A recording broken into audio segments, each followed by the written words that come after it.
I'm still trying to get an electrician to fix a light in my house. Can't get one for Hyde, nor money.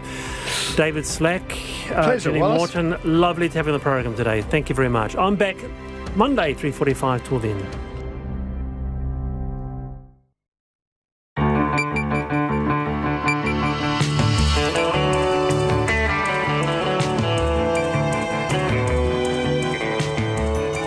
Whakarongo mai koe ki te reo irirangi o Aotearoa. This is Checkpoint on RNZ National. I'm Lisa Owen. E haere ake nei, last one out, lights off. Lockdown's over, so why are people still ghosting Auckland's CBD? Vaccinators get the COVID jab ahead of tomorrow's rollout to border workers. There's one new community case of the virus, another person from one of the already infected families. Yesterday we brought you the story of a terminally ill man desperate to settle his Christchurch quake claim before he dies. Tonight, some progress. Another police crackdown on gangs. The opposition is sceptical. The multi-million-dollar man, New Zealand cricket's rising star, Kyle Jameson, is snapped up. And roving Rodney, the ITM cat, returns after 4 months. Perfect.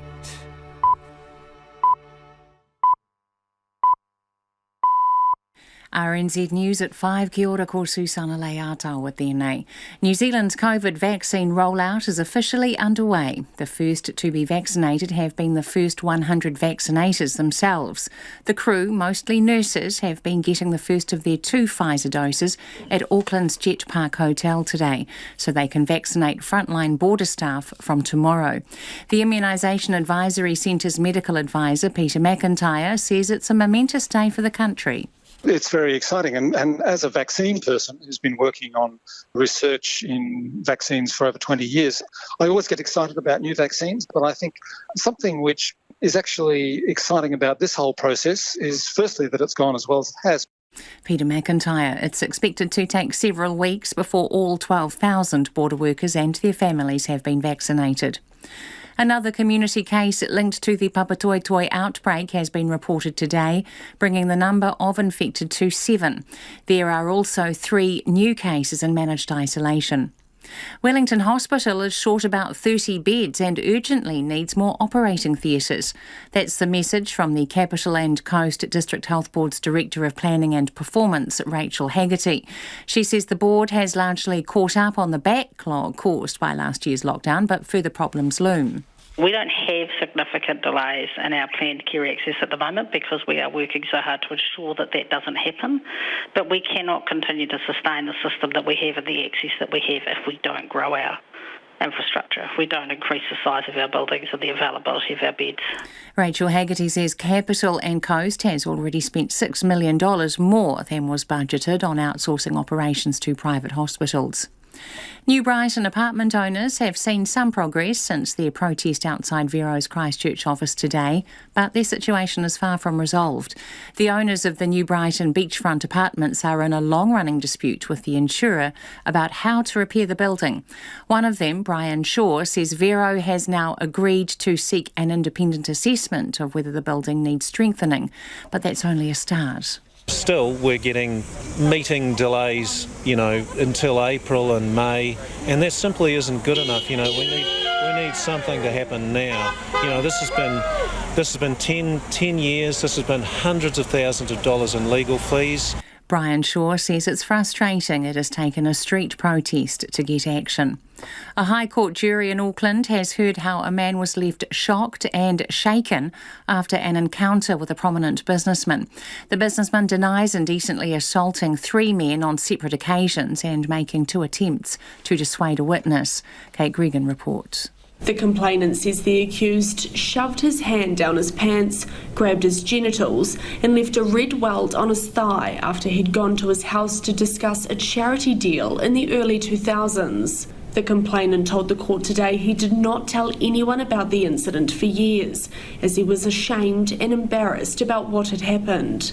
He says he felt guilty about not coming forward earlier, as he could have potentially saved the other 2 complainants from becoming victims. Call Kate Gregan, TNA. A student injured on an e-scooter believes their fun image lulls some users into a lax approach to safety. Caitlin Rawlings' wrist was broken when her Lime scooter hit a judder bar in Dunedin one night, throwing her over the handlebars. An Auckland hospital study of people injured while riding e-scooters has found they are hospitalised at a higher rate than cyclists. Ms Rawlings says e-scooters are notorious among Dunedin students for being risky to ride, and more safety measures are needed, such as making helmets compulsory. It's 4 minutes past 5.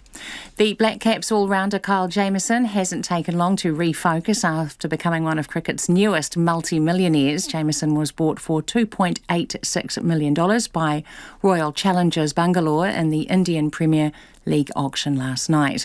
But with New Zealand's 5-match 2020 series against Australia starting on Monday, the 26-year-old hasn't taken long to come back to earth. Yeah, I guess certainly at the moment my focus is now back on this T20 series and trying to get up for Aussie, which will be a pretty special challenge. So just looking forward to that at the moment. Kyle Jameson. A quarter-final victory over Rafael Nadal at the Australian Tennis Open has Stefanos Tsitsipas flying high going into tonight's semi-final against Daniil Medvedev in Melbourne. However, the Greek fifth seed says Medvedev still presents a tough challenge. He's in a very good shape, playing good tennis, playing accurate, playing simple. He's someone that I really need to be careful with and just take my chances and press. That will be very important. Tonight's semi-final starts at 9:30. The winner to play Novak Djokovic in Sunday's final. In the women's final tomorrow, third seed Naomi Osaka will face 22nd seed Jennifer Brady. And in netball, Silver Ferns coach Nolene Taurua has renewed her contract and will guide the world champions at the Commonwealth Games next year and the World Cup in South Africa in 2023. That's the news. Tomorrow morning, former Australian Prime Minister Julia Gillard on women and leadership. She was arguably the victim of the great Australian macho culture. Abigail Dean, the author of a psychological thriller called Girl A, what happens to siblings who survive a house of horrors. And the man who leads the real bread revolution in the UK. He's a Scotsman called Andrew Whitley. I'm Kim Hill. Join me tomorrow morning from 8 on RNZ National. The short forecast from Met Service to midnight tomorrow. Western areas from Northland to Wellington, including central high country, fine and sunny, but a few areas of cloud morning and evening. For the remainder of the North Island, fine weather. Nelson, Buller and Westland, mainly fine, areas of cloud mainly morning and evening. Marlborough, Canterbury, Otago and Southland, fine and warm summer weather with a few areas of early morning cloud. However, areas of persistent low cloud about the east coast tomorrow. Fiordland, mainly fine inland, mostly cloudy about the coast with patchy drizzle tomorrow. Chatham Islands, cloudy periods. You're listening to RNZ. It's coming up to 7 minutes past 5. Thanks, Susanna. Kia ora, this is Checkpoint and I'm Lisa Owen. The first New Zealanders got their COVID-19 jab today. More on that shortly. But we begin tonight in Auckland, where the lights are very much on. It's just nobody's home. The impact of this week's fourth inner city lockdown in a year is being so widely felt. Some businesses say if they can't get rent relief, they may have to shut up shop for good. The city moved from Alert Level 3 to Alert Level 2 yesterday morning.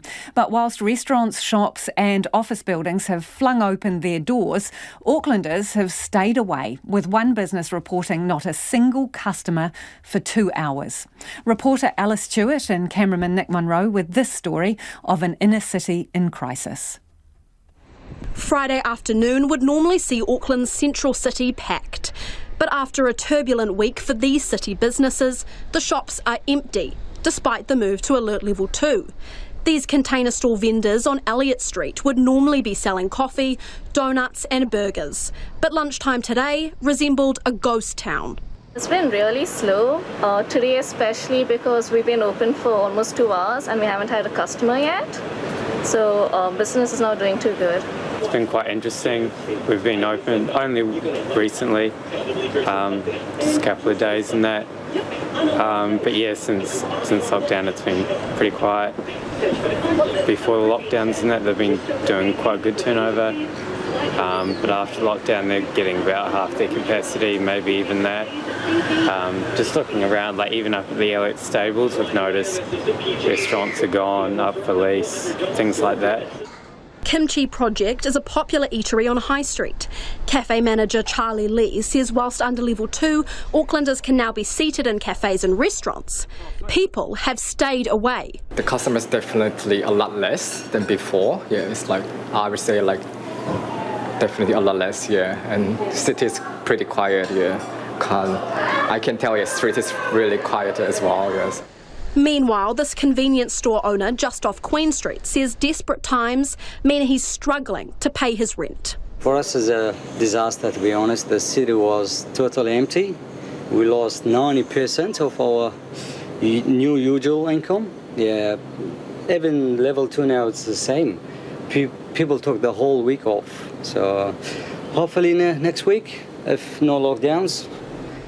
Aucklanders strolling through the city today also noted a lack of people around. The numbers of people are well down. I mean, it's definitely less than half. It's probably only a quarter of what it would have been pro-COVID. So, I mean, I've been coming into the city for the last 8 years on a Friday, and I've never seen it like this. It's almost deserted, yeah, especially Queen Street. It was more quieter than usual than before COVID.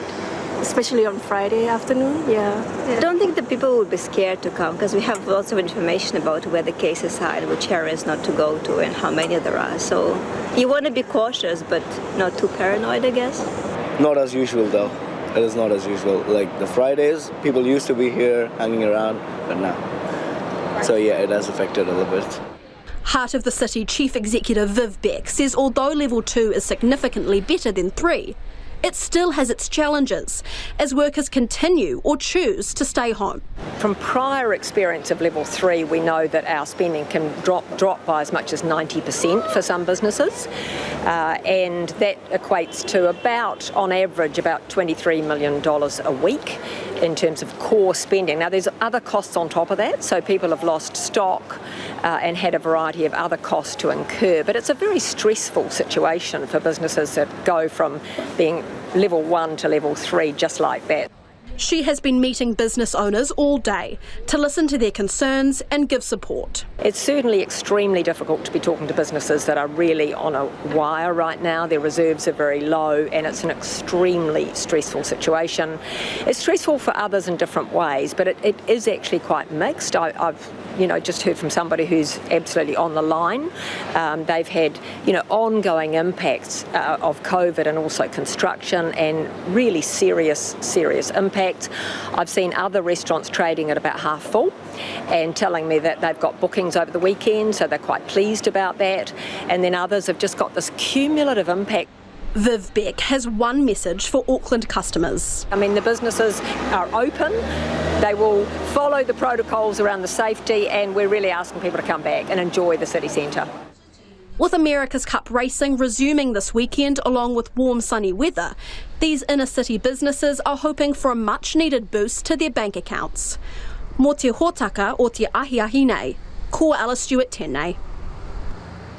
And if you were listening to that piece from Ella in Nick Munro, we'll put it up on our Facebook page. You can check out for yourself how empty those streets are in the CBD. The first COVID-19 vaccines have been given in New Zealand, with some of the 100 vaccinators first in line to receive a dose. They'll roll up their sleeves again tomorrow as they begin vaccinating frontline workers. Our reporter Nick Trubridge is outside the Jet Park Hotel and joins us now. Nick, what can you tell us about the vaccinations? Hi Lisa, yeah, well, it's all go here today. A fairly momentous day when it comes to the country's fight against COVID-19. A little bit earlier, a couple of yellow security vehicles came through here. There's a good chance they were carrying the vaccines you've just mentioned. The mission today, of course, vaccinating those 100 vaccinators who will then go on tomorrow and vaccinate the border workers and their families. It's worth noting that the Minister has said that modelling suggests about 100 people, 100 vaccinators is going to be about right in terms of rolling this vaccine out to the rest of the country, and they've got more than 100, so they're good to go. One community case of COVID today. What can you tell us about that? Yeah, Lisa, case G, which if you go through the alphabet rather, is obviously case number 7. Now that case is related to case D, E and F, which of course were announced on Wednesday. Now that person, case G, has obviously tested positive and is now in the quarantine facility behind me. There's another member of that family, it's a family of 5, that has not tested positive but has been transferred to this facility as well. But all still connected to that original case involving Papatoetoe High School. No further spread. Correct, Lisa. Okay, what can you tell us about the investigation as it stands now? Because, well, they're still looking, aren't they, for where the original infection came from? They are, Lisa, and of course they have spoken about that link back to the Sheraton Hotel managed isolation facility. There is, they think, a link between the source of this latest outbreak and someone who stayed there in late December. And I've got some numbers here for you. So there, after 265 people who stayed at the Sheraton in that period, of those they've followed up with 176 people. Of that 176, there are 18 people who they have referred on for further investigation. Now there are of course some of that 265 that they still need to track down, and they will be, health services rather, will be doing that over the coming days, no doubt. Thanks, Nick. That's Nick Trubridge outside the Jet Park Hotel, where this afternoon some of the vaccinators have been the first people to get a COVID injection. It is a COVID vaccine injection, I should say. It's almost 15 minutes past 5 and you're with Checkpoint on RNZ National. Still to come on the program, the overnight cricket millionaire. We're keen for your feedback. You can get in touch via text 2101, tweet us at Checkpoint RNZ or email checkpoint@rnz.co.nz. I'm interested, if you normally work in the city or come into the city, is something keeping you away at the moment? Because some of those shops down there and cafes, coffee shops are very empty. Have you decided to keep working at home? Do get in touch. Last night on Checkpoint, we brought you the story of Christchurch man Brian Shaw, who's got terminal cancer and wants to get his decade-long insurance claim settled before he dies. Today, some progress on the situation. Brian and his fellow apartment owners took to protesting outside the Vero building in Christchurch this morning, urging the company to act. Rachel Graham went to see them. The New Brighton beachfront apartments was a sparkling new luxury building when Canterbury was hit by a series of earthquakes in 2010 and 2011. Owners say now the building has sunk, tilted and leaks whenever there is a high tide. It's been a painful, costly process for them to get their insurance claims settled. The process is even more urgent for Brian Shaw, who's got terminal cancer, and says he's on borrowed time. The stress that this has added to my wife and my situation, that for our family, our 4 children, our 5 grandchildren, has just been it's just heartbreaking, for us. I don't want to die and leave this situation unresolved, and Vero know that I am ill. They know that my time is limited. Paula Halliday and her husband had purchased one of the units as an investment property with the aim of making their coming retirement years more comfortable. And we're now on the pension, but we're still having to actually put money into it because the rents that we get now that it's a lesser building don't cover the mortgage and the body corporate fees and the rates and insurances and that sort of thing. So it's actually costing us money at the moment. She says one of the biggest sticking points is the body corporate's engineers say the building needs strengthening to bring it up to the building code. But Vero say the building's issues are to do with poor workmanship and not their problem. After 10 years of arguing, first 5 with EQC and now with private insurer Vero, the owners have had enough and today took their complaints to the street outside Vero's Central City office. Unit owner Tina Young says she's not usually the protesting type, but she wants a resolution so she can leave the mess behind. Well, I never thought I would be protesting, to be honest, completely out of our comfort zone, but we've actually come out and we're protesting and we just want an answer from Vero. It's been 10 long years, we want to move on with our lives. While they were there today, Vero representatives came to speak to the group and agreed to have an independent assessor determine if the building needs strengthening work. Brian Shaw says that's progress, but not enough to resolve the issues. Still, we're getting meeting delays, until April and May, and that simply isn't good enough. We need something to happen now. This has been 10 years. This has been hundreds of thousands of dollars in legal fees. Vero's Executive General Manager of Claims and Operations, Campbell Mitchell, released a statement saying Vero is committed to resolving this claim as quickly as possible and discussed next steps with a representative of the body corporate today. He says the body corporate moved to litigation over the claim a year after Vero received the claim from EQC in 2016, and a May 2021 court date was cancelled by the court when it had not received the required documentation from the body corporate. Mr Mitchell says Vero also approached the body corporate with an offer of mediation. He says both the litigation and mediation processes require both sides to provide a clear statement of their position, including a scope of works and a proposed cost, and Vero is yet to see this from the body corporate. With the dispute continuing, the property owners plan to hold another protest on the 10th anniversary of the February 22 earthquake on Monday. In Otatahi for Checkpoint, Rachel Graham. It is almost 10 years since the deadly Christchurch quake which devastated the city, but it also gave rise to remarkable stories of survival, strength and bravery, and saw the lives of random strangers collide in extraordinary ways. A decade on, let's go back to that day in the intersection of two particular strangers. Radio New Zealand News at 3. I'm Catriona McLeod.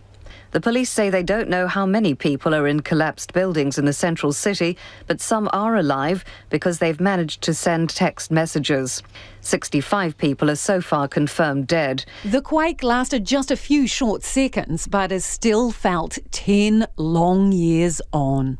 I do think of it regularly. I mean, this was an important day for Christchurch and the people of Christchurch, and the same for me. So it's a life-changing day and event, absolutely. Think about it very, very often. Early afternoon, February 22nd, a neurologist, Lydia Johns-Putra, was on a lunch break with a bunch of other doctors gathered for a conference at Christchurch's Convention Centre. A brisk walk away, financial advisor Brian Coker was thinking about a spot of lunch too.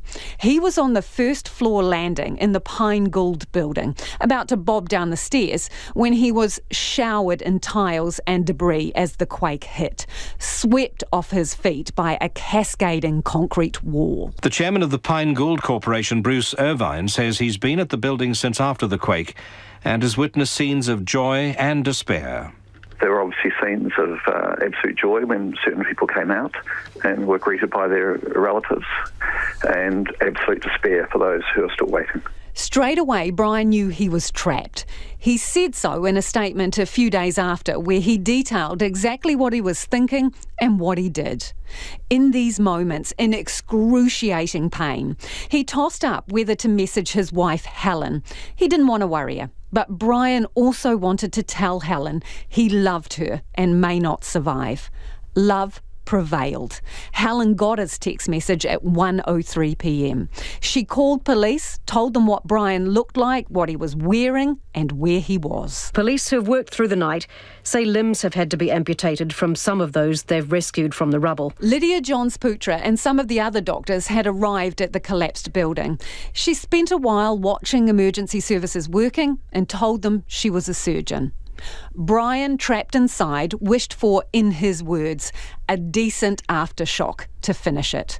Instead, he got Lydia, another doctor, a firefighter, a police officer, and a team of rescuers who navigated the route first before leading the surgeon in. We ended up going through the building to go up the collapsed stairwell to get to him.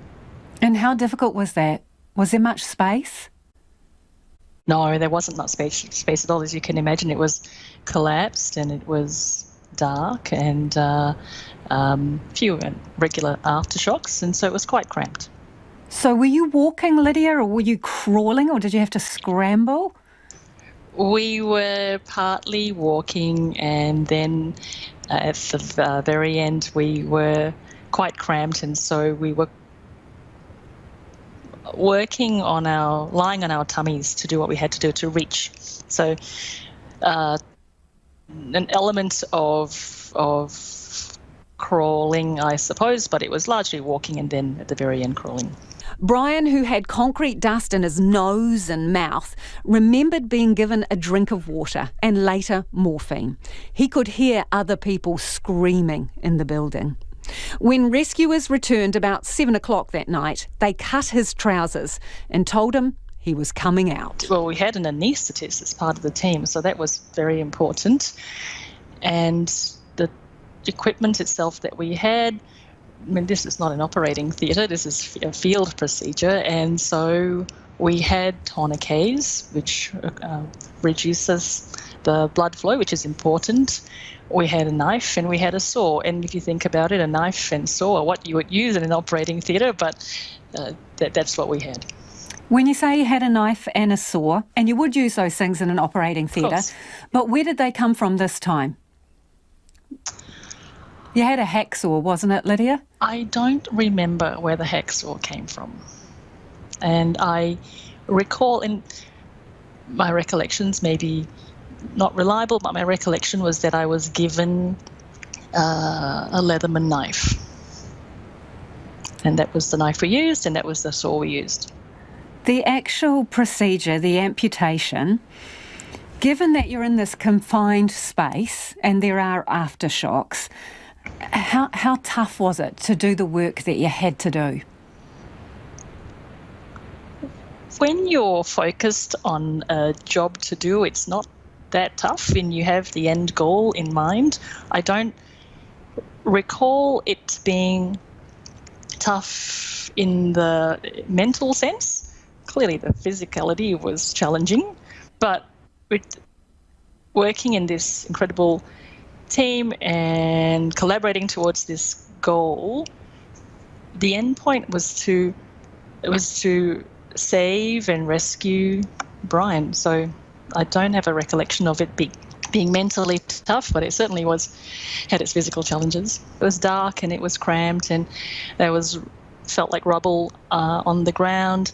And we talked about the shocks as well. John Hamilton says there have been aftershocks in the city throughout the night. Some of them quite large, up to magnitude 5. Power is still out to large areas of the city, as well as telecommunications, and as I understand it, there's large areas of the city without drinking water.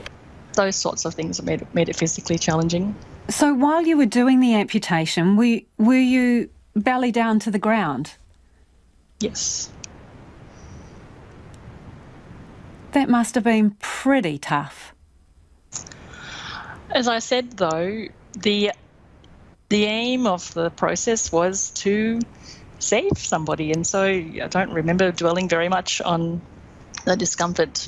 Were you scared during it? During it, no. Why do you think that was? Because of your focus? I think that's right. There's definitely the focus, and there's the energy and the adrenaline of what you have to do and needing to get through what you need to do to get to your what you need to achieve. So I certainly don't recall being scared. How long did it take you? It didn't feel like long, but I don't know. Brian was rushed to hospital. Her work done, Lydia left the Pine Gould building too, went to the park to find her colleagues and friends. And as time has passed, it occupies a place within me that I have. In the moment, on that day, did you ever think to yourself, oh, I don't want to be the person who crawls into that building? No, I don't recall thinking that. I think that something needed to be done. I had a small skill that was helpful. A small skill that was helpful, Lydia? Well, it was so many people did so many things, and I continue to think that in this and so many events that people do things that go unrecognised all the time. So we all played a part that we can play, and I was fortunate that I had something that was able to contribute. I know you won't say it, but it was an amazingly brave thing to do, to crawl in there in the dark in a confined space with a knife and a hacksaw and perform a double amputation. Thank you for saying, Lisa. That's lovely. But many people did. It wasn't just me. And those poor people themselves who were there, they didn't ask for it. And I watched all these incredible people do things and continue to do things. So, yeah, thank you for saying. But I think that was a small part of the big picture. Even now, talking to Dr. Lydia, she is everything you should probably wish for in a surgeon. Calm, understated, reliable. She got a bravery award for what she did that day, so did the others involved. Her official citation tells a part of the story she doesn't. Brian was in danger of bleeding to death, pinned between a pillar and a collapsed section of the floor.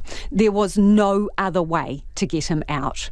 She started cutting his legs off with the hacksaw, but the job was so tough. At one point, she was too tired to carry on. The saw was passed to the other doctor, then the firefighter, a police officer helped too. They all took turns. Brian survived because of them. How has that experience changed your life, do you think? Or has it? Absolutely it has. So as we were saying, this is a life-changing event for the people of Christchurch in New Zealand and Christchurch as a city itself. So for me, it's a pivotal moment for me. I've learned so much that it's changed me in conscious and unconscious ways, I'm sure. Of course it's changed me. It's part of me now, but it definitely has changed me. And have you since then had to perform anything, any procedure, anything as challenging as what you experienced that day? No, simply speaking, no. Of course not, no. And that is Dr. Lydia Johns-Putra, and she continues to work as a urologist in Australia and says she has been in contact with Brian Coker and others who were part of his rescue since the quake. And time for a traffic update now. A crash has been blocking the right lane northbound in the Victoria Park Tunnel in Auckland. The crash has now been cleared, but traffic is moving very slowly. And Waka Kotahi is warning of delays from Ellerslie to the Harbour Bridge this evening.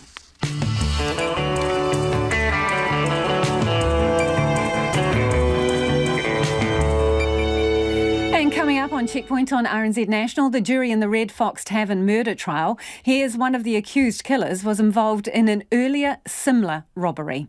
More details of tomorrow's vaccine rollout for border workers, and stand by for the perfect ending to the tale of roaming Rodney, the rogue ITM cat. We would love your feedback on anything you've heard on the program so far this evening. You can get in touch via text 2101, tweet us at Checkpoint RNZ, or email checkpoint@rnz.co.nz. Time now for the headlines with Susanna. 100 vaccinators in Auckland are the first in the country to be inoculated against COVID-19. The group of mostly nurses got the first of 2 Pfizer doses at the Jet Park Hotel today and will begin injecting frontline border staff tomorrow. It will take several weeks to vaccinate all 12,000 border workers and their families. Another community case linked to the Papatoetoe outbreak has been reported today, bringing the number infected to 7. There are also 3 new cases in managed isolation. Wellington Hospital is short of about 30 beds and urgently needs more operating theatres, even though it's largely caught up on a backlog caused by last year's lockdown. Rachel Haggerty from the Capital and Coast District Health Board says the DHB has already spent $6 million more than budgeted on outsourcing to private hospitals. A jury at the High Court in Auckland was today told how a man was shocked and shaken by an encounter with a prominent businessman. The accused businessman denies indecently assaulting 3 men on different occasions and making 2 attempts to dissuade a witness. Insurance company Vero is committed to resolving a 10-year-long dispute over a quake-damaged apartment block, but says the owners are also responsible for some delays. The owners of the New Brighton beachfront apartments today held a protest outside Vero's Christchurch office over delays in resolving how to repair the building. Campbell Mitchell from Vero says a court date for May this year was cancelled because the court had not received the required documents from the body corporate. A student injured on an e-scooter believes their carefree image lulls some users into a lax approach to safety. Caitlin Rawling broke her wrist when her Lime scooter hit a judder bar in Dunedin, throwing her over the handlebars.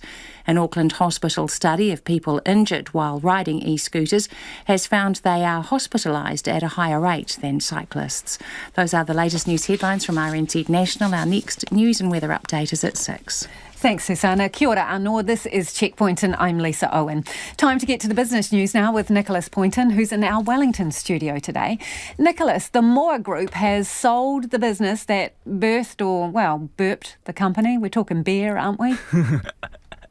Yes, the Moa Group confirmed today that it sold the craft beer brewery, Moa Brewing, to a firm associated with the current chief executive for just under $2 million.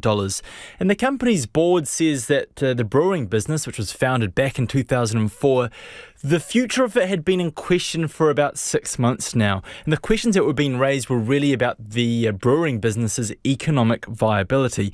Because the Moa Group, since it's been a publicly listed company, it's never been one of the stellar performers on the NZX. It's recorded back-to-back full-year losses for the previous 2 financial years. And more recently, in the 6 months to September, it's posted a loss of about $400,000. But where the business has been successful is on the hospitality side of things. It's sort of a space that it expanded to several years ago, and they own a couple of restaurant brands, and they said that the hospitality business accounts for about 2/3 of its revenue and all of its profit.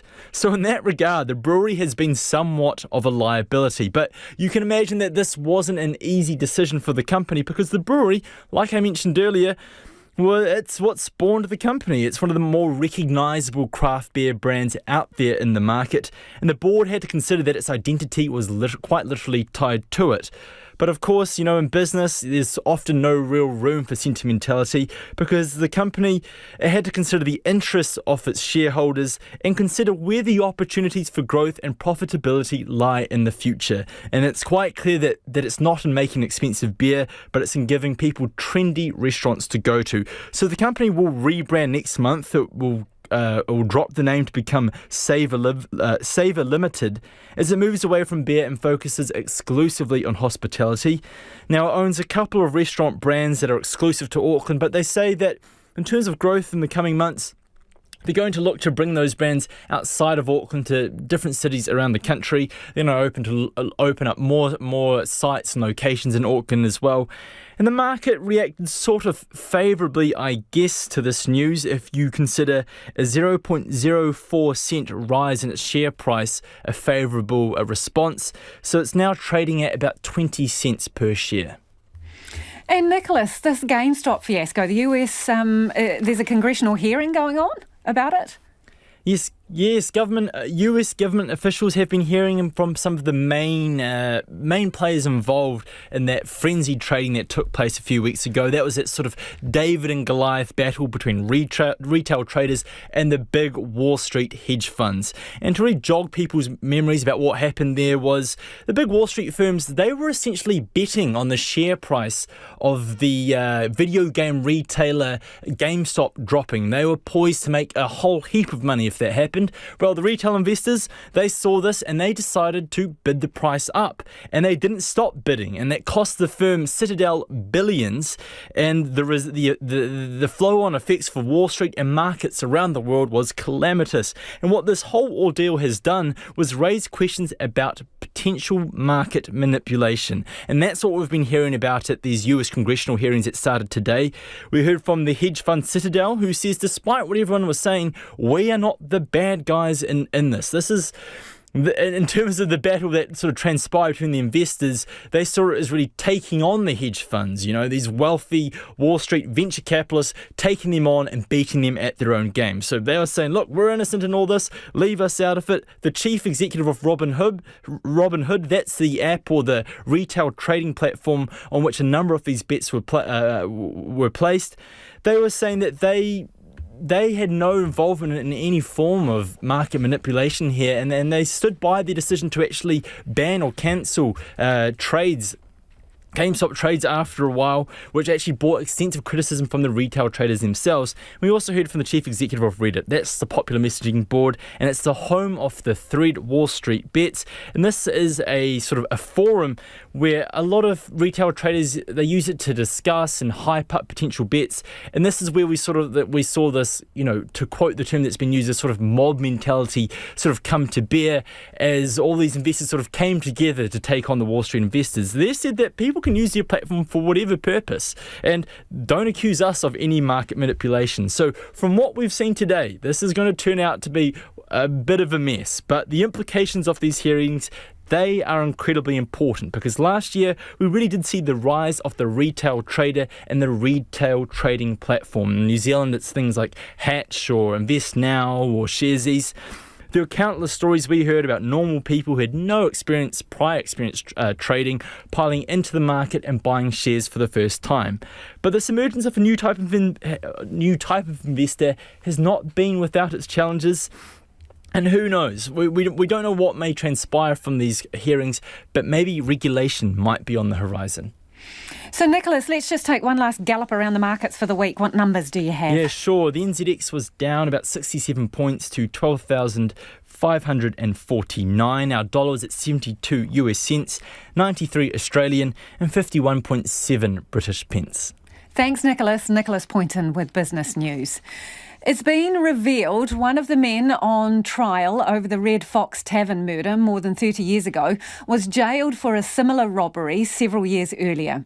43-year-old father of two, Chris Bush, was gunned down during a robbery at the pub in Maramarua in October 1987. Mark Hogarth and another man who can't be named are on trial, charged with murder and aggravated robbery. They deny any involvement and say police arrested the wrong people. Our reporter Sarah Robson has been at the High Court at Auckland and joins me now live in the studio. So, Sarah, what details do we have of this earlier robbery?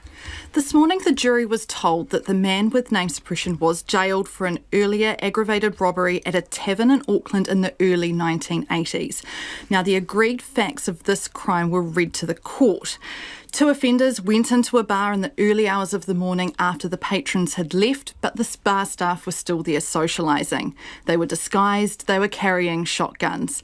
They threatened the staff, who were ordered onto the floor, and the offenders demanded that the duty manager open the safe. Now, the duty manager was escorted over to the safe at gunpoint, but he forgot the combination out of fear. At that point, he was hit on the back of the head with the butt of the gun, and it went off, firing a shot into the ceiling. Eventually, the duty manager was able to say that the combination was located somewhere else and was again escorted by gunpoint to go and get it. Now, the contents of the safe were emptied into a sugar sack, $45,000 worth of cash, coins, cheques and credit card vouchers. Now remember, this is in the days before FPOS, so the weight of the coins was so heavy the sack had to be dragged out of this tavern. Now the offenders in this crime were caught very quickly and all pleaded guilty to their involvement and were jailed. OK, so one of the man's co-offenders in that earlier robbery has given evidence today. So, what did he say? That's right. Charles Ross, the witness called today, had known the man with name suppression for many years.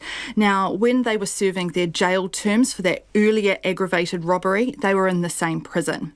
Under questioning by Crown Prosecutor Natalie Walker, Charles Ross said the man talked about committing another aggravated robbery once he had gotten out of prison. Now, Charles Ross gave evidence that the Red Fox Tavern would come up in those discussions when the man was around as being a potential location to look at. Now, Charles Ross told the jury in his evidence that he didn't want to be involved in any more aggravated robberies and tried to keep out of it. Now, fast forward to when the Red Fox Tavern shooting and robbery happened. When Charles Ross heard about it, he said it seemed to be the spitting image of that earlier aggravated robbery that he had been involved in. Now, Charles Ross said he saw the accused man in the days afterwards. Now, there was some discussion about them coming under some heat and that perhaps the cops would be coming to break down their doors because of what happened in that earlier aggravated robbery. Now, Charles Ross had been spoken to back in 1988 as part of the initial police investigation into what happened at the Red Fox Tavern, and he gave some statements to the police. He was also questioned again back when the investigation was reopened in 2017, and he gave a further statement to the police in 2018. Now, Charles Ross was questioned about why he hadn't provided some information that he provided in 2018 to police earlier. Some of that information included that he said the accused man had asked him for an alibi over Labour weekend in 1987, so the weekend that the Red Fox Tavern shooting took place. Now, Charles Ross said that he had thought about that in subsequent years, and it had been something that had been at the back of his mind, but he didn't want to get involved. He wanted no part in what had happened and wanted to keep himself and his family out of it. Now, this was a point that he also faced questions from defence lawyer Christopher Stevenson, but he maintained he just didn't want to be involved at all, and that's why he hadn't come forward with that information earlier. And Sarah, how long are we expecting this trial to go for? Yes, so the jury just came back this morning. Obviously, the case could not sit over the 3 days that Auckland was in level 3. This case is set down for between 10 to 12 weeks. Thanks, Sarah. Sarah Robson there, who's been sitting in on the trial of the two men accused of being involved in the Red Fox Tavern murder. Locals have described it as the jewel in Dunedin's crown, and today the City Council unveiled a possible future for Ocean Beach. Covering more than 3 kilometres from Sinclair to St Kilda, the area is a destination for visitors and locals, but climate change hangs over the whole coast. The council today briefed media on the possible plans to ensure its future for the next 100 years. Our Otago Southland reporter Timothy Brown was there. Nothing is off the table. That's essentially the message from Dunedin City Council to the community when it comes to Ocean Beach. The council's coastal specialist, Tom Simon-Smith, and Infrastructure Services General Manager, Simon Drew, say they're planning for the next century of use. The St Clair St Kilda coastal plan is that we want to consider resilience within that sort of 100-year time frame. Yeah. So it's important that anything we do now doesn't preclude what the community might want in future. But realistically, what will Ocean Beach look like in the future? The council's divided the coast into the 3 well-known areas in Dunedin, St Clair, Middle Beach and St Kilda, and suggested a range of possibilities for each. These include a redesign of the seawall and esplanade at St Clair, excavation of a disused landfill and setting Middle Beach further back from the ocean, and changing the dunes and improving access at St Kilda. Mr Simon-Smith says whatever options are chosen by the public, it won't be cheap. Across the whole section of coast, if we were to look at it all and if all the stuff was to be at least considered, it would be hundreds of millions. But that whopping price tag will be spread across generations, an attempt to tackle the dual threat of climate change causing rising sea levels and more severe storms which scour out sections of the beach already. Mr Simon-Smith says the council is aware of the fact much of climate change's impacts on the coast are unknown, but the community has shown it widely supports putting money into the area. I guess what I would say is it's never a waste of money. The Esplanade is highly valued by the city as one of the most popular spaces and is sort of like that gateway to other parts of that coast in terms of Middle Beach. So maintaining that space is critically important, and of course it's going to cost money, but I would say it's money well spent. Underneath Kettle Park, just a couple dozen metres from Middle Beach, is a disused landfill which will also need to be dealt with. And on the other side of the coastal system is the wider South Dunedin Basin, which was inundated during heavy rainfall in 2015. Mr Drew says planning for the future of South Dunedin will go hand in hand with the future of Ocean Beach. Shortly we'll come to the community and talk about the vision and values for the South Dunedin future, and we'll go through the very same process, very similar process. There'll be a number of options on the table so that the two work streams are closely connected and linked. St Clair Action Group co-chair Richard Egan is impressed by what the council staff have put forward. But after 10 years of talk, he wants action from the city's elected representatives. I think they need to put their money where their mouth is. I think the council staff have done a good job. Now it's up to the people of Dunedin to have a final say and then our representatives, our councillors, to get behind this and support it. Public consultation on the proposals opened today and runs until March the 29th. The council will be hosting public workshops to get feedback as part of the consultation. In Dunedin, for Checkpoint, Timothy Brown. And just an update that's been released by the Ministry of Health. This is in relation to the vaccinations that were taking place today. Now, these were the vaccinators who were getting vaccinated. The Ministry of Health says today we've vaccinated 25 Auckland-based vaccinators who will start giving the Pfizer-BioNTech COVID-19 vaccine to border and MIQ staff from tomorrow. There were 2 teams involved in today's trial run, they say. This is the first time we've used this vaccine, and it's our first vaccine that needs ultra-low temperature storage. So it's important we check and fine-tune our processes and give vaccinators an opportunity to handle the vaccine. So that's 25 Auckland-based vaccinators were given the COVID-19 vaccination today, and that took place at the Auckland Quarantine Centre, which is at the Jet Park Hotel. We'll have more details later in the programme. It is 12 minutes to 6. I'm Lisa Owen, and you're with Checkpoint on RNZ National. And after 6 tonight, from an orderly queue, 12,000 border workers are due COVID vaccinations. As we say, 25 vaccinators got the jab today. There are calls to bring in new rules around e-scooters after it was found users were more likely to be hospitalised than cyclists. Research published in the New Zealand Medical Journal compares the injuries of e-scooter riders and cyclists treated at Auckland City Hospital. They found e-scooter users had significantly higher levels of alcohol in their system and were less likely to wear protective gear. Reporter Caroline Tucky has more. They're billed as a fun way to get around, but when student Caitlin Rawling broke her wrist while riding an e-scooter, her mind changed. She was heading into Dunedin with friends after a couple of drinks and says she was going very slowly, but flew over the handlebars when she hit a judder bar.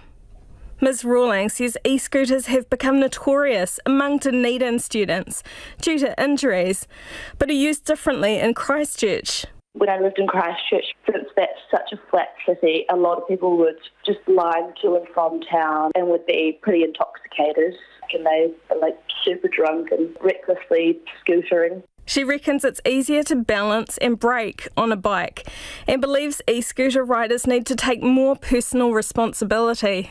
One of the study's authors, trauma surgeon Dr. Savitha Bhagwan, told RNZ the scooter riders are more likely to be over the drink driving limit.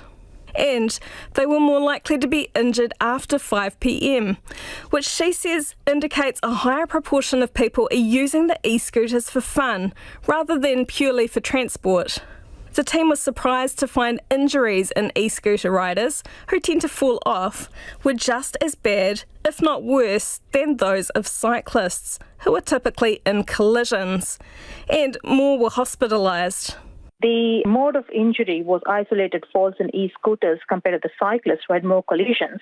And this is important because a collision with another vehicle would involve a lot more force, whereas an isolated fall wouldn't be that severe. However, the e-scooter admissions were at par or even more than the cyclist admission. The authors say compulsory safety gear should be considered, along with laws against riding e-scooters while drunk.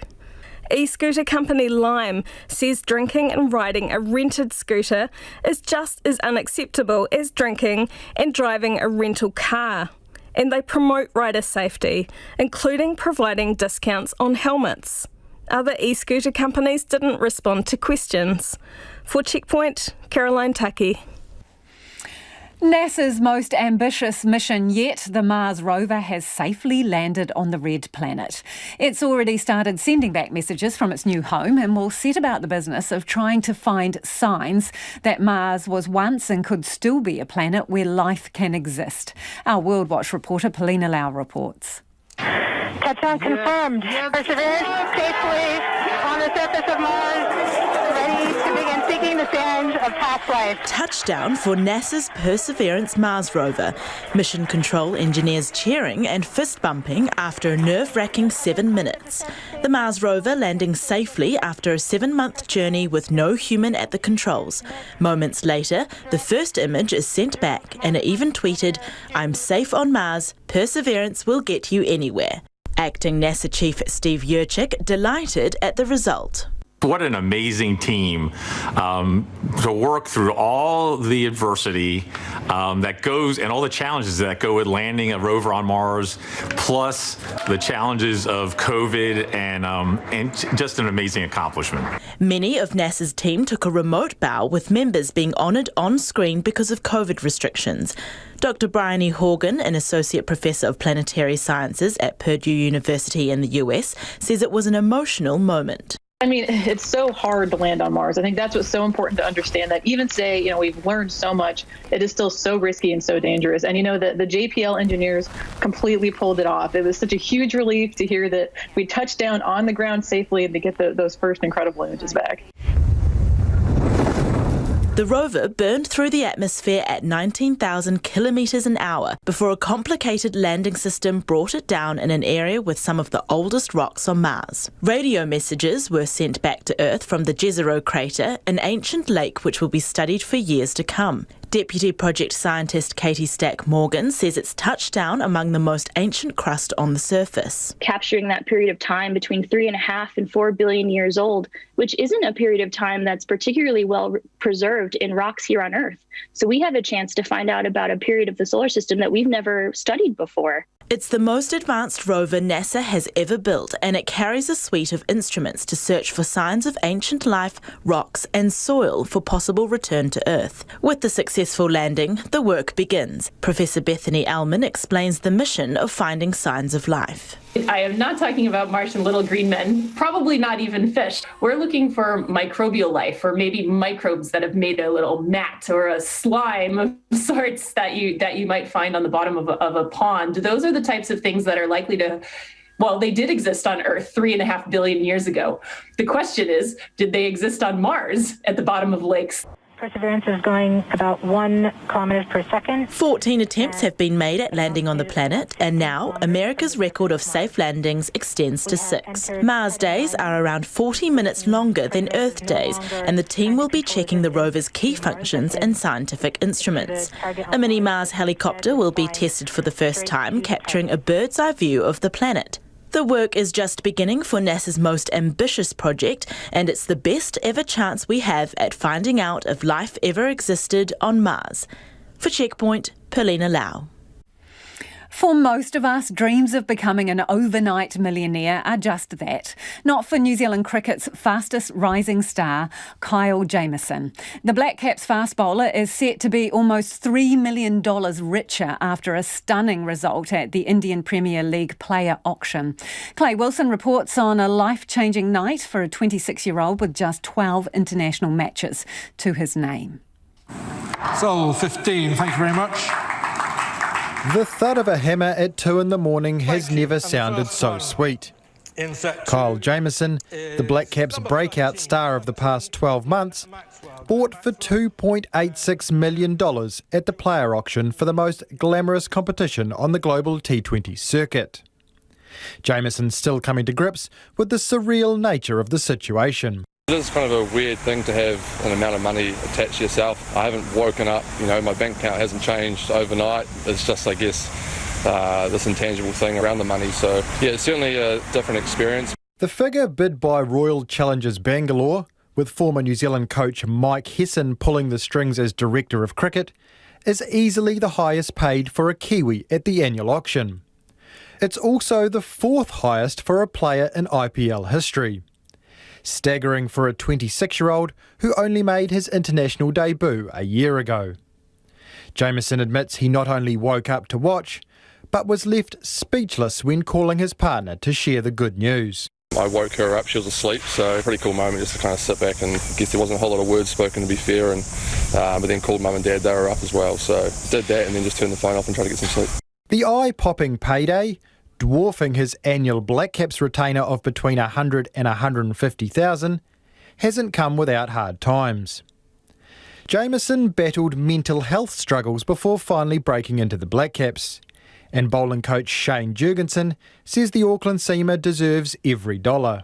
What you see in the news is that's a small part of all the work that goes in behind the scenes. There's a lot of times when we're training in the depths of winter and we're in a marquee or we're in a cold gym, it makes it all worthwhile. Not that, with tongue firmly in cheek, Jurgensen isn't expecting reward for his part in Jameson's success. He might get one up on Bolty and buy me a coffee now. Still waiting for Bolty's coffee, but no, I just do my bit and I really enjoy my job, and it's great to help these guys in their careers. Jameson isn't the only New Zealand pace bowler whose bank account is set for a significant boost. Having yet again fought back from injury, Adam Milne was bought by defending champions Mumbai for $610,000. I'm sure it's an amazing feeling for Kyle and very surreal. Probably shows the level of cricket that New Zealanders are playing at the moment. We're in the Test Championship final, and when you look at the players amongst that side, we're starting to build some real world beaters. World-class teammates will also be around Jameson when he joins his IPL side in early April. Bangalore's squad includes the likes of Indian captain Virat Kohli, South African whiz AB de Villiers, and Australian star Glenn Maxwell.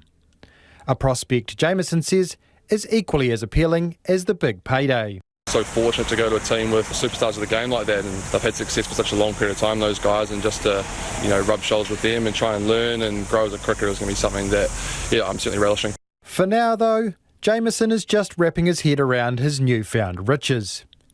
And with the New Zealand squad back together ahead of Monday's first T20 against Australia in Christchurch, getting ready for the inevitable ribbing from his Black Caps teammates. Oh yeah, I don't know. Look, my bank hasn't changed overnight, but there'll be a little bit of stick given and a few coffees and a few beers, I'm sure. A small price to pay for someone set for a $2.8 million paycheck. Moti hotaka o te ahi pōnei, ko Clay Wilson aho. And to your feedback now, a lot of you getting in touch about the empty CBD in Auckland. This listener says level 2 distancing in our office in the CBD means 50% capacity until level 1. Another person says, sounds like not for the first time the public are being more careful than the government and police.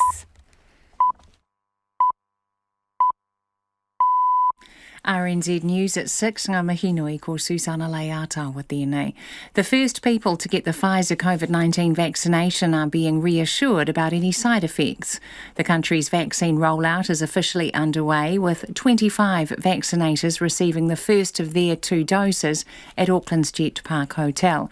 The Immunisation Advisory Centre's medical advisor Peter McIntyre says side effects could include fever or aching muscles, but nothing to worry about. On the one hand, that's not so pleasant. On the other hand, what it's telling you is that your immune system is responding appropriately to the vaccine, and your immune system is going to be ready should it ever encounter the actual virus in the future. And that, of course, is a whole lot better than wondering if you're going to catch the virus tomorrow. The medical staff inoculated today will now start vaccinating 12,000 border workers and their families. A new variant of COVID-19 has emerged in Japan. The government says it's been found in 91 cases in the Kanto area of eastern Japan and in 2 cases at airports. The Chief Cabinet Secretary Katsunobu Kato says it may be more contagious and could lead to a rapid rise in the number of cases. The new strain, which appears to have originated overseas, has the E484K mutation, found in other variants of the virus, which may undermine the effectiveness of vaccines. The insurance company Vero insists it's committed to resolving a long-running dispute over how to fix a quake-damaged apartment block in the Christchurch suburb of New Brighton. But it says the owners are also responsible for some delays.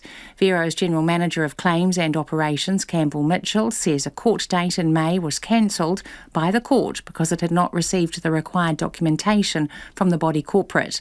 He says the body corporate has also not supplied the clear statement of its position, which is required for litigation and mediation. There are renewed calls for an inquiry into how the insurance company Southern Response dealt with Canterbury earthquake claimants. In a landmark case, the High Court found last year that the company had misled and deceived Carl and Alison Dodds. The government then offered a support package to people shortchanged on their repairs. An advocate for claimants, Ali Jones, says dealing with Southern Response was hell for many people and there still needs to be an inquiry. Someone who is independent, understands some of the stuff that's been going on down here and can, get to the nub of what's happened and why some of this is still happening. Ali Jones, an advocate for Southern Response claimants. Federated Farmers is welcoming the news there will be an independent review of how authorities responded to the Mycoplasma bovis outbreak. The cattle disease led to the culling of 166,000 cattle from 250 infected farms. Riley Kennedy reports. The Ministry for Primary Industry says the aim of the review is to identify lessons that can be learned from the country's largest biosecurity response. The President of Federated Farmers, Andrew Hoggard, says the whole response, from start to finish, needs to be reviewed. Beef and Lamb and Dairy NZ also support the review. Chaired by Professor Nicola Shadbolt, it's expected to take 6 months. Ko Riley Kennedy aho. The Dunedin City Council is proposing to remediate an old landfill, redesign a seawall and improve beach access for the seaside suburbs of Sinclair and St Kilda. Worries about the impact of climate change have ramped up since the wider South Dunedin Basin was inundated by heavy rain in 2015. The Council's coastal specialist, Tom Simmons-Smith, says the plan is to protect and, where possible, improve the coast over the next century. The St Clair St Kilda coastal plan is that we want to consider resilience within that sort of 100-year time frame.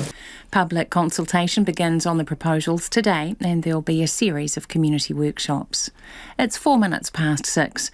Black Caps bowling coach Shane Jurgensen believes the team will reap the benefits of Kyle Jameson's upcoming stint in the Indian Premier League. The 26-year-old all-rounder became the 8th Black Cap in this year's competition after being bought by Royal Challengers Bangalore for a New Zealand record of nearly $3 million. Jurgensen says the IPL, which is due to begin in April, will provide invaluable experience ahead of the T20 World Cup in India later in the year.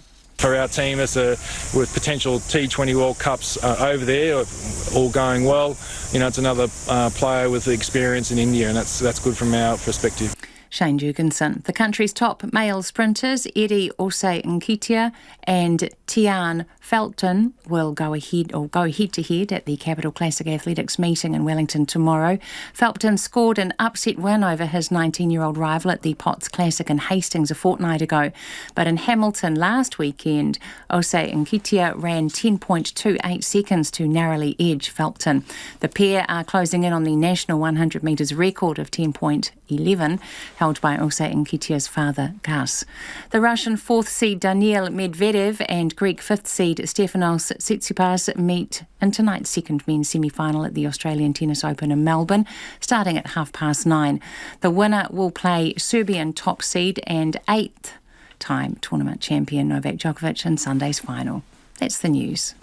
Tonight on Nights, Country Life's harvesting blueberries. Gin Wigmore selects the mixtape. The Paris Swing Orchestra is the Friday Night Live act. And we've got a sonic tonic dedicated to companion animals. Sweet, sweet memories you gave for me. You can't beat the memories you gave for me. Sweet, sweet memories you gave for me. You can't beat the memories you gave for me. Pet Sounds with me, Brian Crump. Afternoon news at 7 on RNZ National. Now the short forecast from Met Service to midnight tomorrow. Western areas from Northland to Wellington, including Central High Country. Fine and sunny, a few areas of cloud morning and evening. The remainder of the North Island, fine weather. Nelson, Bulla and Westland, mainly fine, areas of cloud mainly morning and evening. Marlborough, Canterbury, Otago and Southland, fine and warm summer weather with a few areas of early morning cloud. However, areas of persistent low cloud about the east coast tomorrow. Fiordland, mainly fine inland, mostly cloudy about the coast with patchy drizzle tomorrow. And Chatham Islands, cloudy periods. RNZ National, it's 7 minutes past 6. Thanks, Susanna. If you're just joining us, this is Checkpoint and I'm Lisa Owen. The country's COVID vaccine rollout is officially underway with a small group of vaccinators getting the Pfizer jab today. Just 25 people, mostly nurses, received their inoculation at Auckland's Jet Park Hotel. They will start vaccinating frontline border staff from tomorrow. Amy Williams filed this report. Some vaccinators may be sporting a slightly tingly arm tomorrow when they turn the tables and start vaccinating border workers. Experts say the shot in the arm to protect against COVID will feel similar to the flu jab. Some people will get fevers, some will get, muscle aches and headaches and those kinds of things, which are unpleasant but very short-lived and, able to be dealt with by simple medications. That's the Immunisation Advisory Centre's medical advisor, Professor Peter McIntyre. But he says the benefits are tangible. On the one hand, that's not so pleasant. On the other hand, what it's telling you is that your immune system is responding appropriately to the vaccine and your immune system is going to be ready should it ever encounter the actual virus in the future. And that, of course, is a whole lot better than wondering if you're going to catch the virus tomorrow. Nurses Organisation Professional Nursing Advisor Kate Weston says the vaccinators were ready to be first in line to receive their jabs. It's a very significant day for Aotearoa and marking the start of a program. We are not dealing with community outbreak, so for us it's a very proactive, strong place to be starting a vaccination program from. The Ministry of Health had a trial run in Auckland, Wellington and Christchurch this week to troubleshoot and stress test the immunisation program. From tomorrow, border workers will begin to be vaccinated, starting in Auckland. It's expected to take several weeks before all 12,000 workers and their families are covered. The Vaccine Alliance is working alongside government on its COVID immunisation strategy. Its clinical director, Dr. Fran Priddy, says it's an important step in Aotearoa's defence against the pandemic. People can feel very confident that this vaccine is going to protect them against symptomatic COVID. Dr. Priddy says it'll be important for the government and experts to encourage people to get the jab. She says there's confidence the vaccine will work despite some unknowns. We don't really have data yet on whether this vaccine or any of the COVID vaccines can prevent just spread of the virus, transmission of the virus.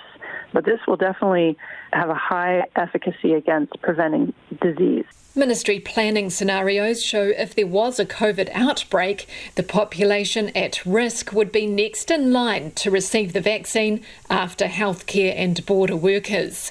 The vaccine's expected to be available to the general public in the second half of this year. For Checkpoint, Amy Williams. As the COVID vaccine rollout begins, there are fears disinformation will put Māori and Pacifica off getting the jab. A Horizon Research and University of Auckland studies found those communities are less confident about the safety and quality of the COVID-19 vaccine. But as Sarah Jane Hopgood reports, efforts are underway to change attitudes. The information coming out of here tells us that confidence and trust in the vaccine and sources of information isn't as high for Māori, for women, for Pacific people. That's Auckland University School of Population Health Professor Chris Bullen. It's a panel event this week on the Horizon Research and the University of Auckland study. It's believed a lot of the vaccine hesitancy could be due to disinformation swirling around on social media, especially for Māori and Pasifika communities. The Ministry of Health Director of Pacific Health, Geraldine Clifford Lidstone, says the best way to support Pasifika is by mobilising leaders in different fields to share information from trusted sources. The research points out that a lot of New Zealanders like to listen to WHO, less likely to listen to the Prime Minister, whereas the Pacific community, it's really important that they have those links with the Director General, with the Prime Minister. They do want to hear from community people, from their church leaders, so it is slightly different in terms of where you put those channels of information through to. She says the main focus will be alleviating concerns about the safety of the vaccine to the Pacific community. Firstly is to mobilise the Pacific health sector, putting out the right narrative, feeling confident in the information that they have and talking positively about the vaccine. The second thing is to mobilise the community. Associate Professor of Public Health at Auckland University, Colin Tukiotonga, wants Māori and Pasifika prioritised for the vaccine. I think we've had experiences dating back to 1957 and the 2009 influenza outbreak, plus the current information on COVID tells us that Māori and Pacific folk are at increased risk of COVID, and that's really making this suggestion. He mentioned the Minister for Pacific Peoples, Alpito William-Seal, held a Zoom conference this week, inviting more than 500 church and community leaders to discuss the vaccine. He says this is an approach that should help curb any anxiety the Pasifika community are having over the COVID-19 immunisations. Church leaders play a key role in Pacific communities, and they're going to be central in the process of encouraging people to get vaccinated. In Auckland's Pasifika community, there's mixed responses towards the vaccine. I'm not trying it. I'm scared. I've heard about it, but I didn't have much knowledge about it. Whereas one Pasifika man was supportive of the vaccine. If we do not do it, I think it's no good to us. That's why I support it. Whatever the government and the premiers do it for New Zealand, I support it. Ministry of Health spokesperson Martin Chadwick says the Pfizer-BioNTech vaccine is safe and robust procedures have been followed to get to this point. MedSafe has a robust process to analyse the data about the vaccine and to learn about things like potential side effects. For example, data from the trial so far have reported only minor side effects such as a sore shoulder or a minor headache. MedSafe continues to monitor any reports of side effects, and that's part of the ongoing monitoring process. From tomorrow, the first of the 12,000 border workers and their families will begin being vaccinated. Ko Salajan Hopgood TNA. Police are cracking down on gangs with the launch of a nationwide operation to disrupt and prevent firearms-related gang violence. Operation Tau Whero is a long-term coordinated operation focusing on enforcement and harm prevention. But the opposition says it'll be a woke, toothless talkfest if police aren't given more powers. Here's political reporter Yvette McCullough. Police Commissioner Andrew Costa says violence involving guns has always been a feature of New Zealand's gang landscape, but he says it's becoming more frequent and more open. What we are seeing is more overt gun violence between gangs, generally over turf wars, and that is creating fear in our communities. We want our communities to be safe and feel safe, and that's why we're sending them a clear message through this operation. He says police will focus on investigating and disrupting the illegal supply of firearms to gangs and organised crime groups. Those groups that put their heads above the parapet will receive the full focus of our attention, and we're well positioned to do that. But Operation Tau Whero will also look to identify and address the underlying causes of violence. Police will work with iwi, community NGOs, probation and parole officers and other community groups to find ways to prevent further harm and build greater community resilience. But National says the crackdown needs to be tougher. Its Justice spokesperson Simon Bridges called out Mr Costa on Twitter, calling him a wokester commissioner and saying a softly approach would see gang and gun violence continue to worsen. Mr Costa rejects that. Oh, look, I'm not going to engage in a personal debate, but what I can tell you is my focus is on doing the things that will actually make our communities safe. This operation is about disrupting violence involving guns, gangs and organised crime, and we are going to be very serious about that. The National's police spokesperson, Simeon Brown, says the government needs to implement his party's firearm prohibition orders so that police have more tools to combat gun violence. Well, look, the government has allowed gang numbers to balloon up over 42% since they came to office. Whilst it's good that they're finally taking some action with this operation, we don't need more talk. We actually need the police to go out there and actually take the guns off the gangs. ACT Firearms Reform spokesperson Nicole McKee says while Operation Tau Whero is great news, it lacks teeth. She wants the government to give police the power to seize gang assets if they're found with illegal firearms. I think it actually gets to the core of what the gangs find important. They don't care about people. They don't care about the communities. They care about their bling. They care about their money more than anything else. So let's go after that. Police Minister Poto Williams was not available for an interview. In a statement, she says she has already signalled her intention to implement a meaningful and effective firearms prohibition orders regime. But she says National's bill is fundamentally flawed and leaves significant gaps that will not deliver the public safety objectives. From Parliament for Checkpoint, Yvette McCullough. 10 years after his wife and 114 others died in the CTV building collapse, Maan Al-Kazi remains as determined as ever to see justice served. Al-Kazi has for the last decade acted as the vocal voice representing the CTV families. But he says his fight isn't just for the victims, rather it's for the country. Maan Al-Kazi sat down with our reporter Nick Trubridge and cameraman Nate McKinnon. Dr. Maysoon Abbas was the glue that kept her family together.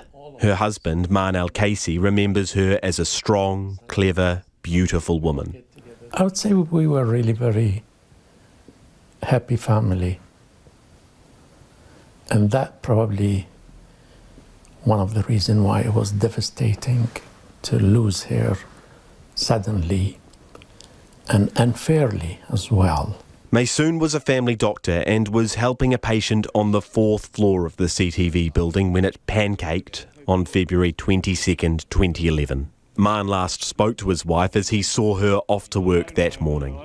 I was sitting on that table with my daughter who was going to university for the first time. So I was telling her about where to park and things like that. And Maysoon just left from this garage door and she said bye. And I said bye, as you do. Maan, an electrical engineering professor, was at work at Canterbury University when the quake struck. He made his way home, turning the TV on to see the collapsed CTV building, so unrecognisable Maan couldn't quite absorb the pictures. Realising how bad the situation was, he made the trip into Christchurch's CBD. Very long and difficult day, as you can imagine, when you see a building that it's totally damaged with just dust,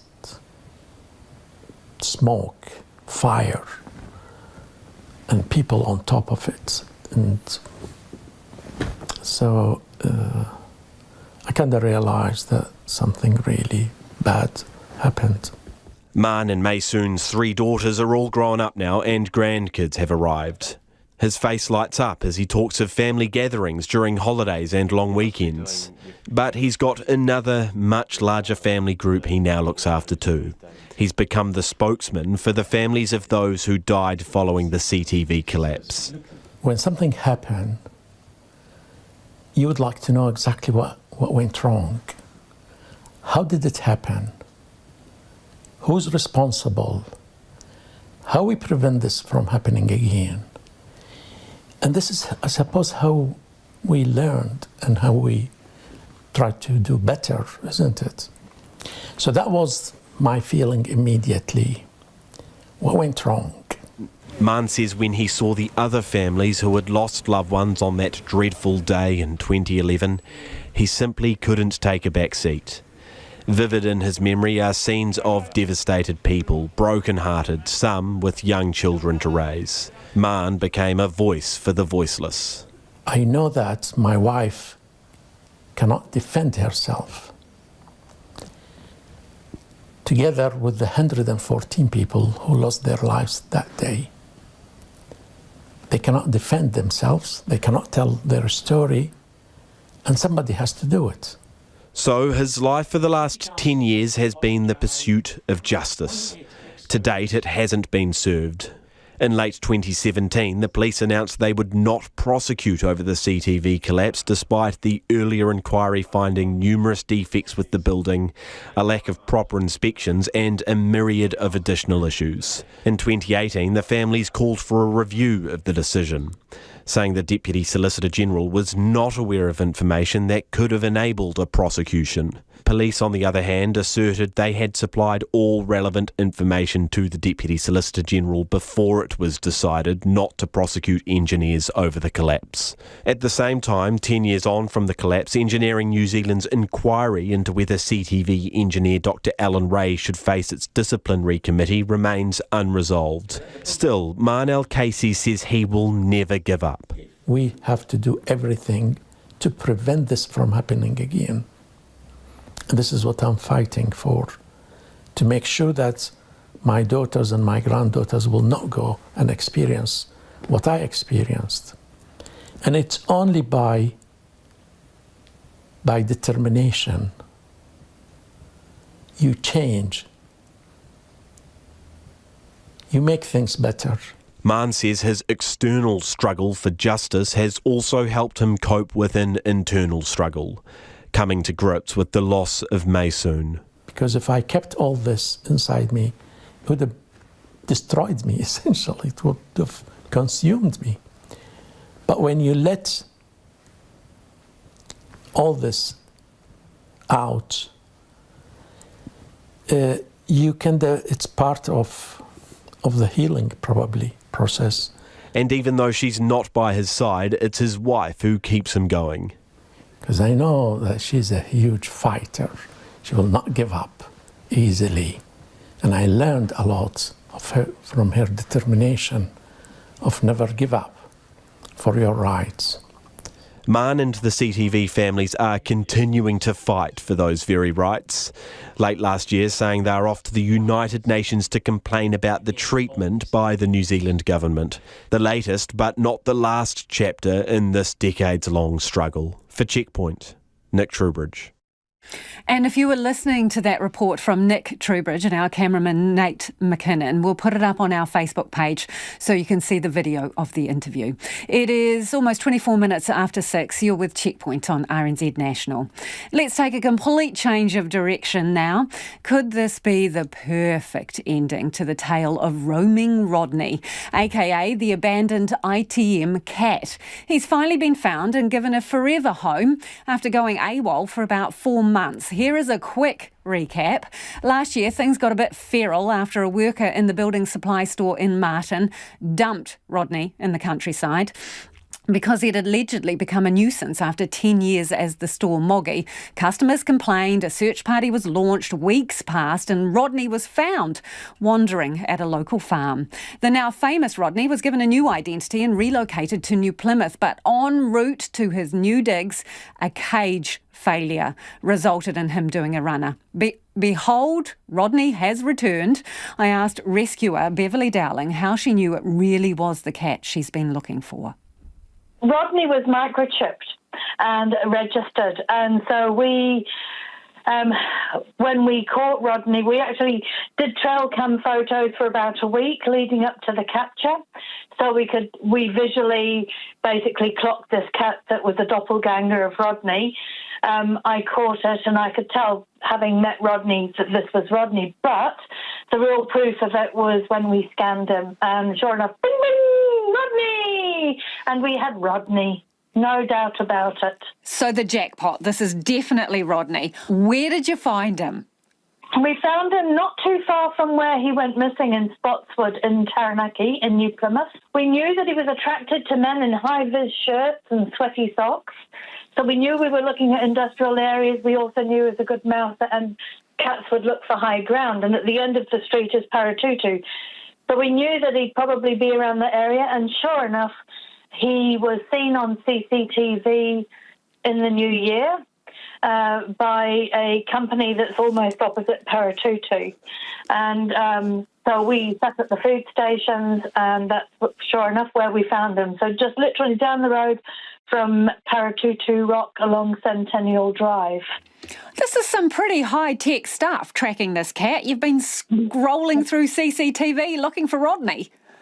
Oh, look, everything. Look, it's taken a collaboration of rescues, a handful of crazy, dedicated cat ladies, the support of the local community, technology with CCTV, trail cams.